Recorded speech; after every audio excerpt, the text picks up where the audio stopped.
ಇವತ್ತು ನಮ್ಮ ಮಣಿಪಾಲಿನ TMFI ಹಾಲ್ ಅಲ್ಲಿ ರೋಟ್ರಾಕ್ಟಿನ ರೈಲಾ ಅನ್ನೋ ಒಂದು ಈವೆಂಟ್ ಇತ್ತು. ಹಾಗಾಗಿ ಬೆಳಿಗ್ಗೆ 6 ಗಂಟೆ ಅನ್ನೋಷ್ಟೊತ್ತಿಗೆ ಹುಡುಗರು ಸರ್ ನಾವೆಲ್ಲ ಸೇರಿ ಮಣಿಪಾಲ್ ಕಡೆಗೆ ನಮ್ಮ ಪಯಣವನ್ನ ಶುರು ಮಾಡಿದ್ವಿ. ನಮ್ಮ ಪಯಣ ಶುರು ಮಾಡಿ ತೀರ್ಥಹಳ್ಳಿ ದಾಟಿದ ಕೂಡಲೇ ಸರಿಯಾಗಿ ಮಳೆ ಹೊಡೆಯೋಕ್ ಶುರುವಾಯ್ತು. ಪ್ರಕೃತಿ ಸೌಂದರ್ಯವನ್ನ ಸವಿತಾ ಕರ್ನಾಟಕದ ಚಿರಪುಂಜಿ ಅಂತಾನೆ ಕರೆಯೋ ಘಾಟಿಯ ವ್ಯೂ ಪಾಯಿಂಟ್ ಅನ್ನ ನೋಡ್ಕೊಂತ ನಾವು ಸೀದಾ ಮಣಿಪಾಲ್ ಕಡೆ ಹೋದ್ವಿ. ನಮ್ಮ ಇವತ್ತಿನ ಈ ಒಂದು ರೈಲಾ ಇವೆಂಟ್ ಒಂಥರ ಫುಲ್ ಮೀಲ್ಸ್ ಇದ್ದಂಗೆ. ಒಂದಿಷ್ಟು ಎಂಟರ್ಟೈನ್ಮೆಂಟ್, ಒಂದಿಷ್ಟು ಮೋಟಿವೇಶನ್, ಒಂದಿಷ್ಟು ಇನ್ಫಾರ್ಮೇಶನ್ ಜೊತೆಗೆ ಫುಲ್ ಆಫ್ ಎಂಟರ್ಟೈನ್ಮೆಂಟ್. ನೀವೇ ಯೋಚನೆ ಮಾಡಿ. ಅಲ್ಲಿರೋ ಸರ್ ಜೊತೆಗೆ ನಾನು ಕೂಡ ಡ್ಯಾನ್ಸ್ ಮಾಡಿದೆ.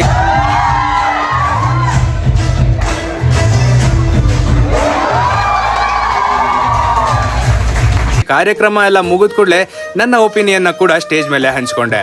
ಜೋರಾದ ಚಪ್ಪಾಳೆಯಲ್ಲಿ ಒಂದ್ಸರಿ ಕುಡಿಯೋದು. ನಾನು Sarvik Rotaract club of Sharavathi first grade college ಕೋಣದೂರಿನಿಂದ ಬಂದಿದ್ದೀನಿ.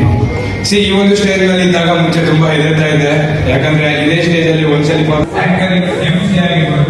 ಈ ಒಂದು ಸ್ಟೇಜ್ ಅಲ್ಲಿ ಫುಲ್ ನಡುತ್ತಾ ಇದೆ. ಇವತ್ತು ಅರ್ಧ ನಡುತ್ತಾ ಇದ್ದೀನಿ. ಬಟ್ ಈ ಒಂದು ಸ್ಟೇಜ್ ನನಗೆ ಒಂದಿಷ್ಟು ಕಾನ್ಫಿಡೆನ್ಸ್ ಅನ್ನ ಕೊಟ್ಟಿದೆ ಮಾತಾಡೋದಕ್ಕೆ.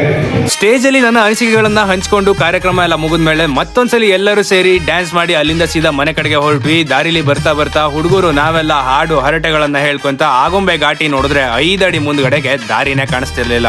ನಿನ್ನೆ ಈ ಒಂದು ಇವೆಂಟ್ ಅನ್ನ ಮುಗಿಸಿ ಮನೆಗೆ ಬರ್ತಾ ರಾತ್ರಿ 10 ಗಂಟೆ ಆಗಿತ್ತು. ಅವಾಗ ವಿಡಿಯೋ ಎಂಡ್ ಮಾಡಕ್ಕೆ ಮರ್ತೋಗ್ಬಿಟ್ಟಿತ್ತು. ಇದರ ಫುಲ್ ವಿಡಿಯೋ ಯೂಟ್ಯೂಬ್ ಅಲ್ಲಿ ಬರುತ್ತೆ, ಫಾಲೋ ಮಾಡ್ಕೊಳ್ಳಿ. ಸ್ಟೋರಿಲಿ ಲಿಂಕ್ ಹಾಕಿರ್ತೀನಿ. ಅವಾಗ ಆ ಒಂದು ಫುಲ್ ವಿಡಿಯೋನ ನೀವು ನೋಡ್ಬೋದು. ನಾಳೆ ಸಿಗೋಣ. ಬಾಯ್ ಬಾಯ್.